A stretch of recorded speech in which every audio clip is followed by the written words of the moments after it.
Everyone, welcome back. This is Shivani Jaiswal और आज के इस वीडियो में हम बात करने वाले हैं रिगार्डिंग कि आप लोग सोच लेते हो कि मुझे एमबीबीएस इन अब्रॉड में एडमिशन लेना है, लाइक रशिया हो या कजाकिस्तान हो या फिर किर्गिस्तान हो। आप कहीं के लिए सोच लेते हो कि हमें एडमिशन लेना है, बट आई यू नो कि आपको इन्फॉर्मेशन नहीं होती कि एक्चुअल में हमारे जो एडमिशन प्रोसेस हैं और लाइक एलिजिबिलिटी क्राइटेरिया क्या होना चाहिए।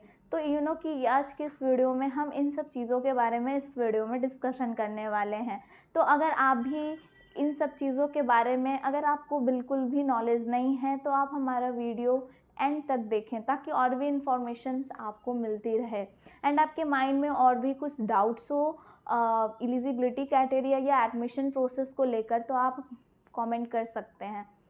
So let's talk about your first eligibility criteria. देखो, अगर हम एलिजिबिलिटी क्राइटेरिया की बात करते हैं तो हर कंट्री के लिए अलग अलग एलिजिबिलिटी क्राइटेरिया होती है। लाइक किसी कंट्री में आपको 60% होता है पीसीबी में, किसी किसी कंट्री में आपका 50% होता है। बट अब हम सबसे पहले रशिया की बात करने वाले हैं क्योंकि हमारे पास मोस्टली जो इंक्वायरी है वो रशिया के लिए ही है और सबसे मिनिमम बजट की यूनिवर्सिटीज़ के लिए आती है। तो हम सबसे पहले एलिजिबिलिटी क्राइटेरिया की बात करते हैं। तो हमारा फर्स्ट क्राइटेरिया, आपका मिनिमम एज जो है वो 17 ईयर्स होना चाहिए। लाइक 31 दिसंबर तक आपका जो मिनिमम एज है वो 17 ईयर्स कंप्लीट हो जाना चाहिए, तभी आप एमबीबीएस इन रशिया को चूज़ कर सकते हो क्योंकि ये मोस्टली बहुत ही इंपॉर्टेंट पॉइंट है। और लाइक अगर हम लेते हैं यहाँ पे आपका तो मैक्सिमम एज, देखो मैक्सिमम एज की पहले लिमिट थी 25, बट अब ऐसा कुछ भी नहीं है। अब आप लोगों का जो मैक्सिमम एज है वो आप लोगों का अनलिमिटेड है। आप बिल्कुल भी मतलब 17 ईयर्स कंप्लीट हैं उसके बाद आप ये लिमिट नहीं है कि 25 है, आप बिल्कुल कर सकते हैं वहाँ से।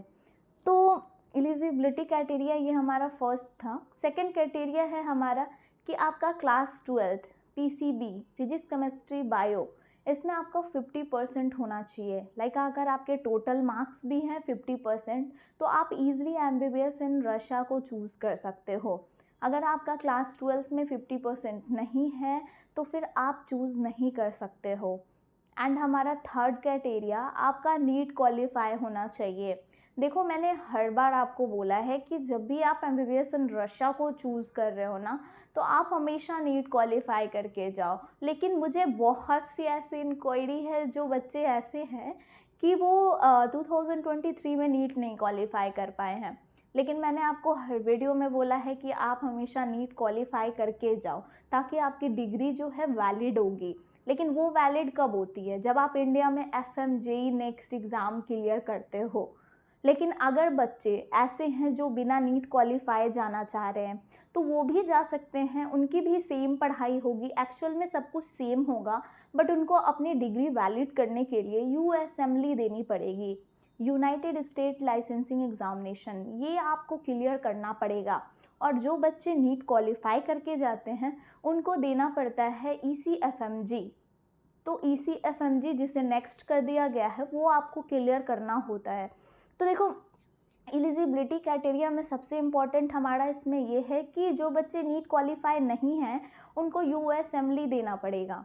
यूएसएमएलई देने के बाद उनकी डिग्री इंडिया में वैलिड होगी। तो यू नो कि मोस्टली वो काफ़ी टफ होता है, बट जो बच्चे कर सकते हैं उन्हें तो मैं कुछ नहीं बोल सकती, बट जो बच्चे चाह रहे हैं कि हमारा ये फर्स्ट अटैम्प्ट है तो मैं उनको बिल्कुल भी सजेस्ट नहीं करूँगी कि आप बिना नीट क्वालिफाई जाओ। लेकिन अगर जो बच्चे थर्ड अटैम्प्ट तक दे चुके हैं, फोर्थ अटैम्प्ट तक दे रहे हैं और अगर वो सोच रहे हैं कि मुझे जाना है तो उनके लिए फिर तो ऑप्शन है कि आपको यूएसएमएलई क्लियर करना पड़ेगा। तो देखो, ये मोस्टली बहुत ही इंपॉर्टेंट पॉइंट है आपके लिए। और यू नो कि देखो, एलिजिबिलिटी क्राइटेरिया ना आप हमेशा पूरा करो क्योंकि बिना एलिजिबिलिटी क्राइटेरिया के यू नो कि आपके बहुत सारे प्रॉब्लम्स हो सकते हैं या फिर लाइक आपके एडमिशन्स नहीं हो सकते।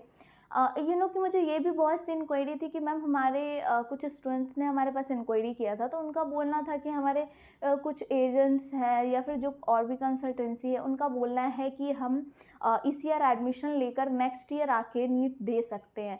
बट देखो, ये बिल्कुल भी ऐसा नहीं है कि आप एडमिशन ले लो और नेक्स्ट ईयर आके नीट दे दो तो आपकी डिग्री वैलिड हो जाएगी। बट ऐसा कुछ भी नहीं है। यहाँ पे क्या है आपको कि अगर आप नीट क्वालिफाई करके जाते हो तो बहुत अच्छी बात है, लेकिन अगर आप नहीं क्वालिफाई करके जाते हो ना, तो आप हमेशा यूएसएमएलई दोगे, जो कि आपका 6 ईयर कंप्लीट करने के बाद आपको देना है यूएसए से। तो कि ये बहुत ही इंपॉर्टेंट पॉइंट है। कि आप ये सब बातों में मत आओ कि हम नेक्स्ट ईयर आके नीट दे देंगे और हमारा हो जाएगा, ऐसा कुछ भी नहीं होता है। तो देखो बहुत ही इंपॉर्टेंट पॉइंट है ये आपके लिए। और कि आप गूगल्स वगैरह पे चेक करते होगे, तो गूगल पे भी आपकी क्लियर रहती है कि भाई आप बिना नीट क्वालिफाई नहीं जा सकते हैं, लेकिन अगर आप जाते हो तो आपको यूएसएमएलई देनी पड़ेगी। तो ये मोस्टली बहुत ही इंपॉर्टेंट पॉइंट्स है आपके लिए। एंड हमारे पास भी बहुत से ऐसे बच्चे हैं जो विदाउट नीट क्वालिफाई जाना चाहते हैं, लेकिन मैं उनके लिए ये कहूँगी कि अगर जो बच्चे जाना चाहते हैं तो उनको यूएसएमएलई देना पड़ेगा। सबसे इम्पॉर्टेंट बात है ये आपके लिए। एंड अब हम बात करते हैं अपने एडमिशन प्रोसेस की। तो if you are selecting how to choose a university, then it is important to know the admission process. So let's talk about your admission process. First step, कि जब भी हम अब्रॉड के लिए सोचते हैं, या फिर मान लो मैंने किसी भी यूनिवर्सिटी को सेलेक्ट कर रखा है, चाहे वो रशिया की जो भी यूनिवर्सिटी है, ठीक है, तो उसके लिए सबसे पहले हमारे पास क्या क्या डॉक्यूमेंट्स की ज़रूरत पड़ती है स्टार्टिंग में। तो हमारे पास आपका सबसे इम्पॉर्टेंट जो है वो है पासपोर्ट। आपके पास सबसे पहले पासपोर्ट अवेलेबल होना चाहिए। अगर आप एमबीबीएस इन रशिया को चूज़ कर रहे हो तो मोस्टली इम्पॉर्टेंट आपका पासपोर्ट है। पासपोर्ट अगर आपके पास नहीं अवेलेबल है तो उसके लिए भी हमारे पास ऑप्शंस अवेलेबल है।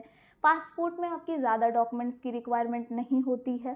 पासपोर्ट में आपको ओनली अपना 10th का marksheet, Aadhaar card, email ID, phone number, ये सब चीज़ों की ज़रूरत होती है ओनली। इसके बाद आप आराम से ईजिली पासपोर्ट अप्लाई कर सकते हैं। पासपोर्ट तो कि आपकी अप्लाई होती है, अपॉइंटमेंट डेट मिलता है और उसके बाद आपके 1 वीक में पासपोर्ट आपके हाथ में आ जाती है। लेकिन इम्पॉर्टेंट ये होता है कि जब भी आप एमबीबीएस इन रशिया को चूज़ कर रहे हो तो पासपोर्ट आपके पास अवेलेबल होना चाहिए, क्योंकि पासपोर्ट नहीं होगी तो उससे बहुत सारे प्रॉब्लम्स हो सकते हैं। जैसे अदर यूनिवर्सिटीज़ ऐसा कर दिया है कि वहाँ पे आपको सबसे पहले पासपोर्ट के बिना आपके कुछ प्रोसेस ही नहीं होंगे। जैसे आप बहुत बड़ी बड़ी यूनिवर्सिटी है रशिया की टॉप 10, तो उसमें आप विदाउट पासपोर्ट के एडमिशन ही नहीं ले सकते हो। तो इसमें भी बहुत सारे प्रॉब्लम्स हो जाते हैं, तो इसीलिए आपके पास पासपोर्ट अवेलेबल होना चाहिए। तो देखो अगर आप पासपोर्ट अवेलेबल है तो फिर हम अपने फर्स्ट स्टेप की बात करते हैं। हमारा जो फर्स्ट स्टेप होता है वो होता है कि जब भी आप एमबीबीएस इन रशिया में किसी भी यूनिवर्सिटी को सोच रहे हो, तो उसमें आपको हमें अपना स्कैन कॉपी डॉक्यूमेंट्स देना होता है एडमिशन लेटर के लिए। उसमें आपके क्या क्या डॉक्यूमेंट्स होते हैं, लाइक आप कहीं पे भी हो तो आप हमें अपना डॉक्यूमेंट सेंड कर सकते हो, क्योंकि जब तक एडमिशन लेटर नहीं आती है तब तक आपकी यूनिवर्सिटी में सीट्स कंफर्म नहीं होते। तो इसीलिए एडमिशन लेटर के लिए आपको अपनी 10th की marksheet, Aadhaar card, photo, 12th की मार्कशीट और आपका फ़ोटो, बस ये डॉक्यूमेंट्स की ज़रूरत पड़ती है। अगर ये डॉक्यूमेंट्स आपके पास अवेलेबल होते हैं तो आप हमें स्कैन कॉपी देते हैं। ये डॉक्यूमेंट्स हम यूनिवर्सिटी को मेल करते हैं, लाइक आपको 1 वीक के अंडर एडमिशन लेटर मिल जाता है।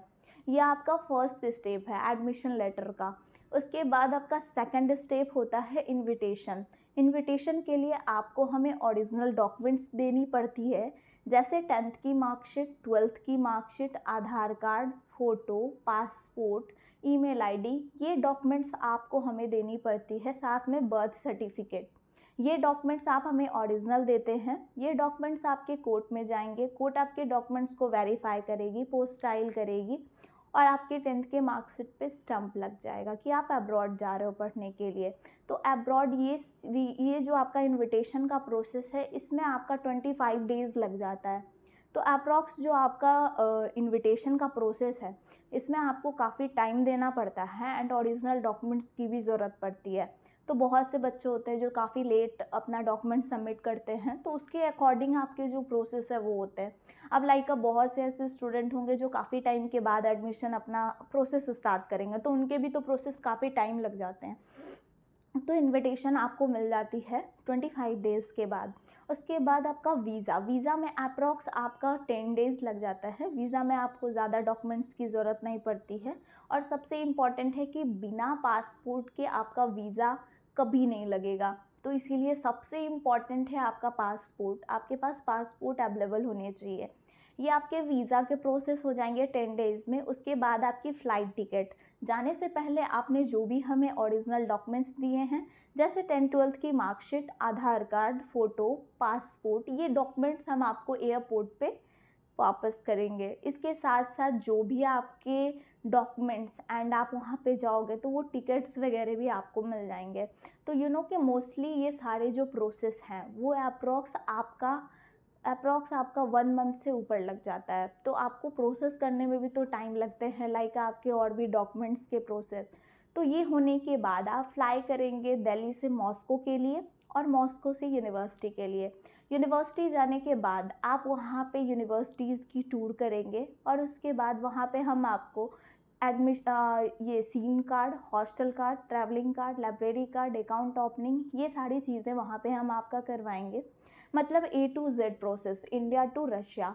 तो इसके अलावा आपके माइंड में और भी क्वेश्चंस होगी एडमिशन लेटर को लेके, तो आप मुझे कमेंट कर सकते हैं। तो और भी इन्फॉर्मेशन के लिए आप मुझसे कांटेक्ट कर सकते हैं, और भी डाउट्स आपके मन में चल रही हो। लेकिन ये आपका A to Z admission process है, लाइक ये आपका 1 मंथ से ऊपर चला जाता है, बट आप बिल्कुल भी निश्चिंत होकर एडमिशन्स ले सकते हैं। तो इसके लिए और भी इन्फॉर्मेशन के लिए आप मुझसे कांटेक्ट कर सकते हैं। Thank you so much.